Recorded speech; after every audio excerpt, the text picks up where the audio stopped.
Fala pessoal, tudo bem? Aqui quem tá falando é o Alan Montenegro do canal Política para os Comuns, tá? Eu quero fazer algo diferente hoje. Hoje é dia 20 de maio e é aniversário da minha esposa. Então, Thalita, meu amor, feliz aniversário. Que Deus te abençoe com muita saúde, com muita paz, com muita alegria, com muitas realizações. Você é mais especial. 8 anos juntos, só tenho a agradecer a Deus por você ser uma bênção na minha vida e na vida das nossas filhas, tá? Te amo. Um super beijo, fica com Deus, tá bom, meu amor? Isso é uma pequena homenagem pra você merece muito mais.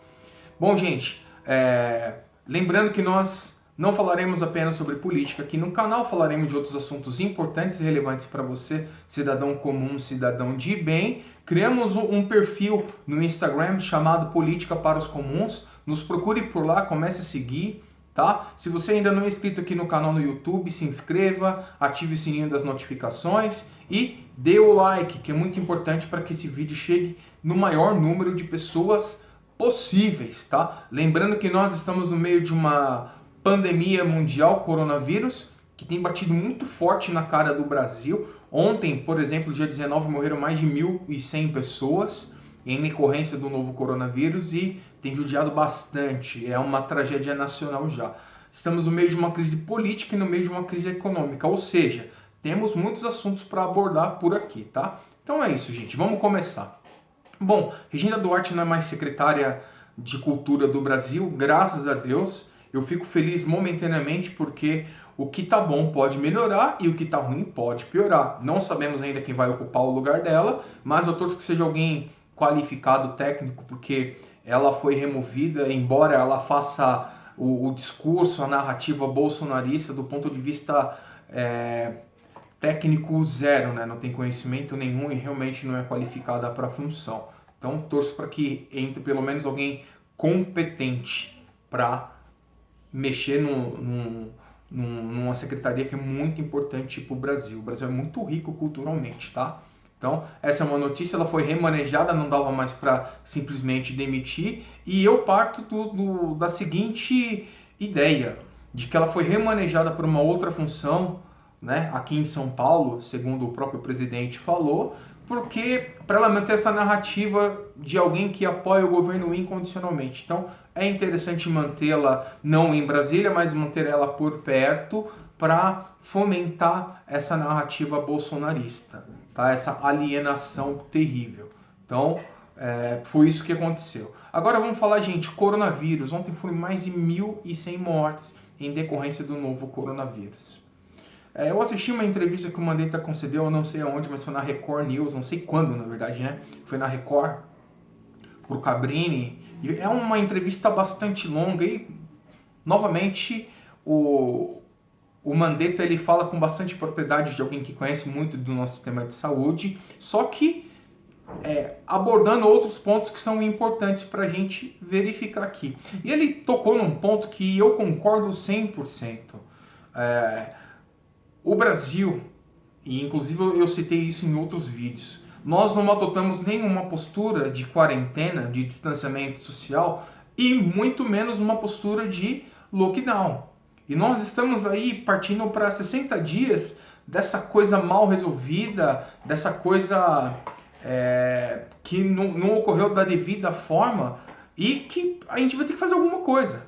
Isso é fato. Alguns municípios, alguns estados já estão decretando estado aí de lockdown porque o sistema de saúde colapsou. Então, assim, desde 1970, se eu não me engano, se eu tiver errado, me corrijam aqui nos comentários, que não morria mais ninguém no Brasil em decorrência de falta de assistência.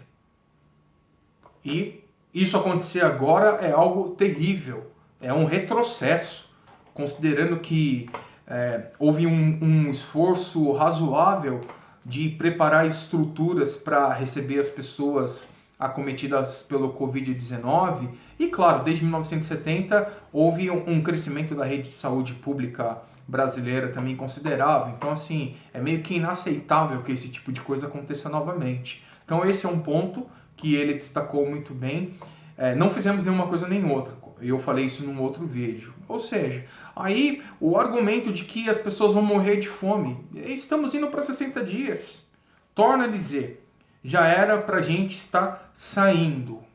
começando um afrouxamento do distanciamento, do pseudo-distanciamento agora, com um menor número de pessoas infectadas, com um menor número de pessoas mortas em decorrência do novo coronavírus, mas o que aconteceu aqui? Nenhuma coisa nem outra. Não fizemos o distanciamento e provavelmente seremos obrigados a fazer um lockdown, mesmo o governo fomentando de que precisamos trabalhar, tá? Então, assim, isso é resultado do quê? Da falta de alinhamento entre o discurso do presidente com os governadores. E eu quero lembrar um outro ponto também. Na primeira reunião, que tem uma reunião emblemática, a primeira, inclusive, que o presidente Jair Bolsonaro fazia com os governadores, quando foi a vez de falar com o governador de São Paulo, antes da pandemia estourar, antes de estourar a bolha, né, da pandemia, ele já acusou o Dória de oportunista político, que o Dória estava olhando para 2022. Hoje, muita gente olha, e com razão, para Dória como alguém oportunista para 2022. Só que quem começou esse discurso foi o presidente da República. Ele também está olhando para 2022. Não tem inocente aqui no jogo da política, não. Por isso que eu entendo que é importante fazer esses vídeos, porque se a classe política já está olhando para 2022, isso significa que eles não estão sendo capazes de fazer alguma coisa agora. Porque é meio óbvio. Você faz alguma coisa boa agora, você colhe os frutos depois. Mas não é o que acontece no Brasil. É um fenômeno estranho, né? Porque eles querem voltar sem fazer nada. Mas a cabeça está lá em 2022, numa época que nem chegou. Nem sabemos se chegaremos vivos até lá. Então, existe essa politicagem no Brasil nojenta, tem um asco disso, tá? Muito fomentada e patrocinada pelo presidente da República. Ele começou. Porque quer lacrar. Gente, entenda uma coisa. Políticos, representantes da sociedade que estão lá na nossa democracia nos representando, presidente, governador e prefeito, eles são por voto majoritário. Então é legítimo o mandato de todos. Obviamente que o do mandato do presidente ele é mais expressivo porque é nacional. São todos de todos os estados para escolher o presidente da República. Mas todos dos estados individualmente tiveram que escolher o governador. E as cidades tiveram que escolher os prefeitos. Ou seja, existe legitimidade no trabalho de todos nas suas competências executivas. Então, existe uma falácia aí, então vai aí uma pitada cultural sobre política, tá? Sobre voto majoritário e de que eles fazem parte do poder executivo. Ontem eu assisti o Kim Kataguiri falando... Kataguiri, eu acho, né? Bom, o nome dele eu não sei. Eu sei que é Kim, tá? O Kim Kataguiri, eu acho que é esse o nome dele.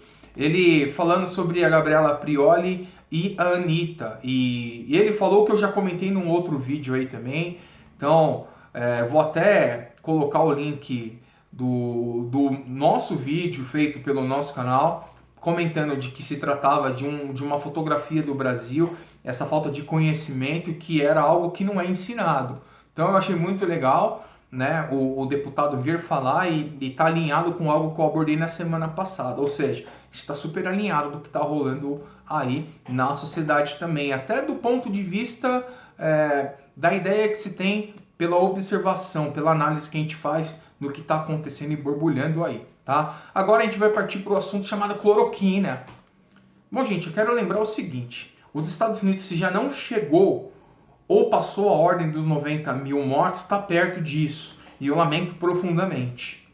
O Donald Trump, num determinado momento, lá no começo, ele também teve a ideia da cloroquina. Então a ideia da cloroquina no Brasil, ela não é genuína. Ela é oriunda de uma influência do presidente Donald Trump no Brasil. Só que o Donald Trump, no meio do caminho, ele recuou. E óbvio que ele recuou. Porque não tem como sustentar uma ideia. O nosso presidente não recuou. Quando convém, a gente quer olhar o que é feito lá fora. E quando não convém, a gente simplesmente ignora e nós olhamos só para a província brasileira ou província bolsonarista, né? Então, assim, o Donald Trump recuou. Ele quis pôr data para abrir os comércios, teve que recuar. Ele fez um discurso a respeito da cloroquina, teve que recuar. Ele falou que torce para que morram menos de 100 mil pessoas. Infelizmente eu acho difícil, porque o número de pessoas infectadas nos Estados Unidos já passou da ordem do 1 milhão. Então, assim, realmente eles estão diante de uma situação muito difícil. E o Brasil está copiando. Só que diferente do Trump, o Jair Bolsonaro ele não recua no discurso. Então ele mandou embora o Mandetta por falta de alinhamento. E torna a dizer, perdemos um quadro técnico excelente. O Mandetta ele tem condições de ser ministro da saúde de qualquer país do mundo. Tá? Depois veio o Nelson Teich, que também é um quadro técnico. E ele não rezou a cartilha do Jair Bolsonaro, também não serviu. E eu acabei de ver um tweet do número 3, do Eduardo Bolsonaro, falando de que o Dória falou que não vai obrigar o uso da hidroxicloroquina nos pacientes aqui de São Paulo. Sobre isso, existe uma narrativa e a gente precisa saber a verdade, tá? Desde o Mandetta não existia nenhum decreto, nenhuma recomendação contra a cloroquina. Pelo contrário, o uso do medicamento, não só a cloroquina, mas outros medicamentos, está aberto para uso médico. Mas existe uma diferença. O Ministério da Saúde ele não pode obrigar, ele pode recomendar o uso, liberar o uso dos remédios, mas ele não pode obrigar que seja adotado tal medida. E aí o presidente da República ele quer que isso aconteça. Foi por esse motivo que o Nelson Teich não ficou. Uma coisa é a decisão do médico lá na ponta, dos enfermeiros, dos clínicos, quem está lidando com o paciente direto. Olhar e falar, nesse caso cabe o uso da hidroxicloroquina, nesse caso não cabe. Mas existe um argumento também agora para querer empurrar a cloroquina goela abaixo. Né, o remédio do presidente, em primeiro lugar, para lacrar como o remédio do presidente. Segundo, porque comprou uma quantidade enorme de insumos vindos da Índia, 6 vezes mais caro do que o valor normal de mercado, e está parado. Então precisa desovar essa cloroquina que está parada. Né? E terceiro, porque existe um oportunismo, porque agora a gente está no pico da pandemia no Brasil. Haverá um momento que vai baixar. Não sabemos quando, mas vai.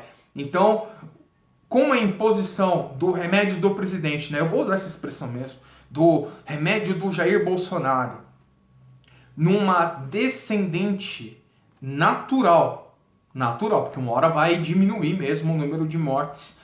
Existe um oportunismo nessa brecha aí da redução da curva do Covid-19 no Brasil e vai querer atribuir a hidroxicloroquina.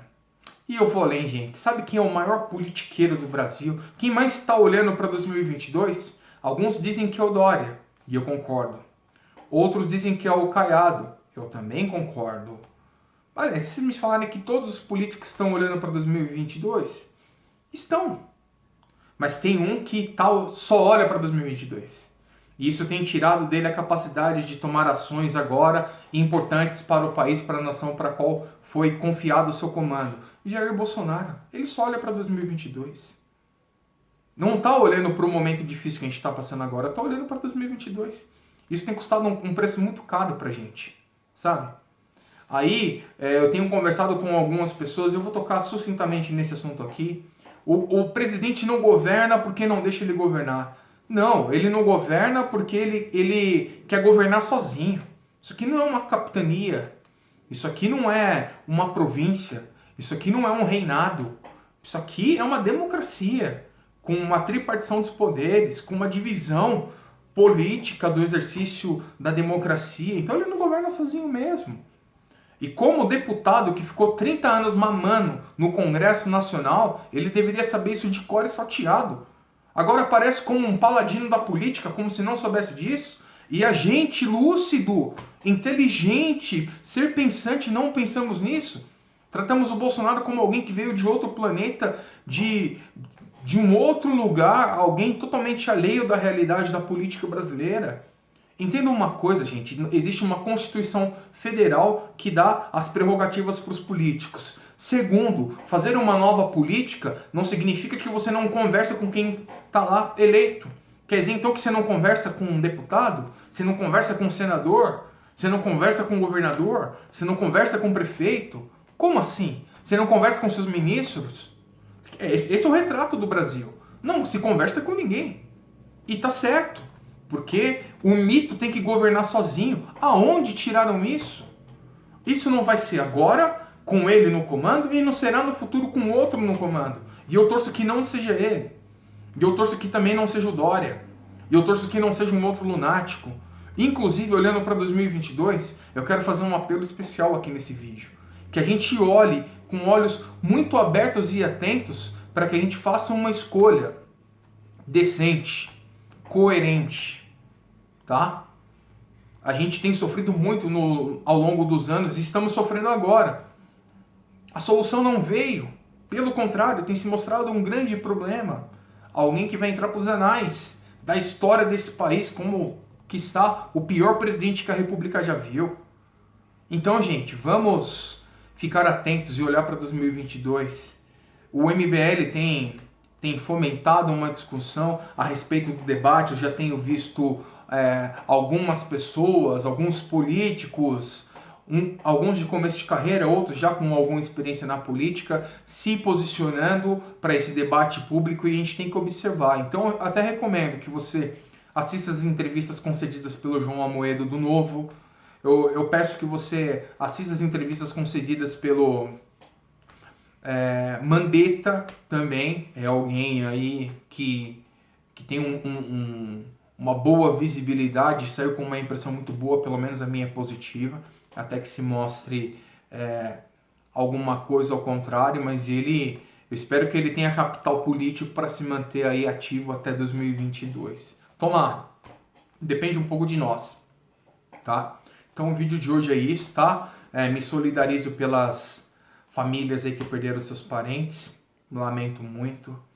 Espero que a gente saia dessa maior, mais fortes, e que a gente aprenda todas as lições que essa pandemia, que a política brasileira tem nos dado. Infelizmente a gente não tem aprendido da melhor forma, temos aprendido da pior forma possível, tá?